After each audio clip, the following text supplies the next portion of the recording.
सुप्रभात छात्रों, आज हम शास्त्री द्वितीय वर्ष का क्लास लेंगे जिसमें हम आप लोगों को रश्मि रति का प्रथम सर्ग पढ़ा रहे थे और उसके आगे के पंक्तियों को पढ़ाएंगे। हम आप लोगों को छात्रों 16 पद तक पढ़ा चुके थे, काव्य तक पढ़ा चुके थे, है ना।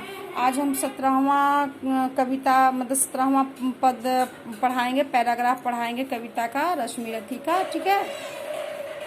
तो इसमें आप लोग देखेंगे, मूल जानना बड़ा कठिन है नदियों का वीरों का, धनुष छोड़कर और गोत्र क्या होता रणधीरों का, पाते हैं सम्मान तपोबल से भूतल पर सूर, जाति जाति का शोर मचाते केवल कायर क्रूर।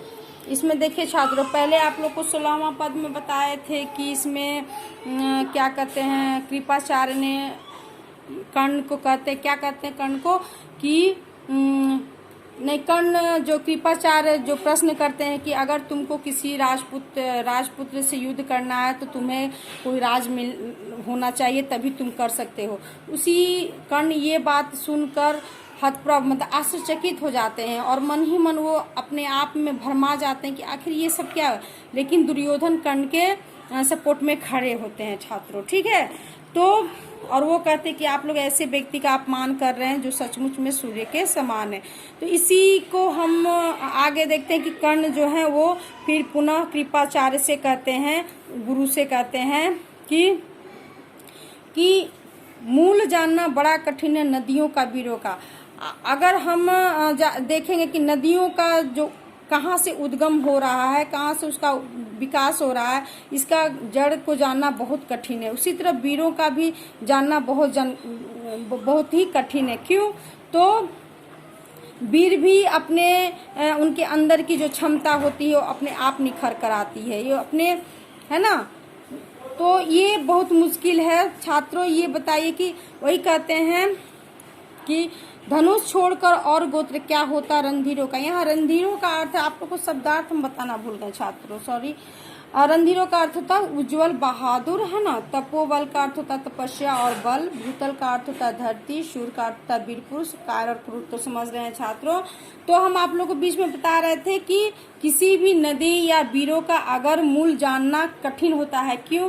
तो नदी का उद्गम कहाँ से होता है ये कोई नहीं जानता। उसी तरह वीरों का भी वही हाल है, क्योंकि किसी वीर की जानकारी, वीर के बारे में, उसकी वीरता के बारे में हम उसके खानदान से नहीं बल्कि उसके गुणों से प्राप्त करते हैं, है ना।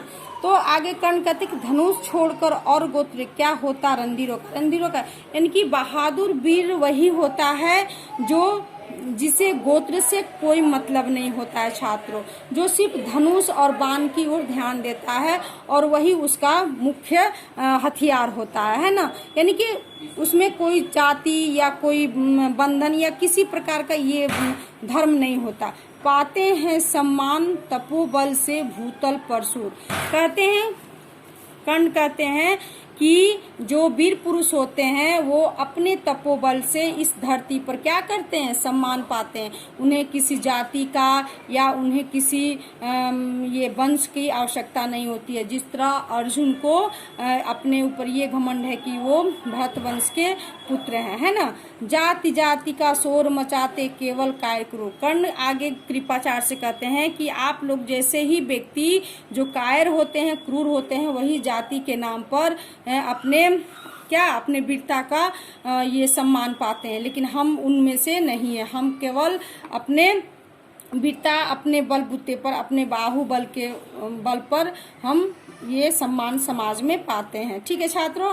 अगला पद हम देखेंगे, किसने देखा नहीं कर्ण जब निकल भीड़ से आया, अनायास आतंक एक संपूर्ण सभा पर छाया, कर्ण भले ही सूर्य पुत्र हो अथवा स्वपक्ष चमार, मलिन मगर इसके आगे हैं सारे राजकुमार।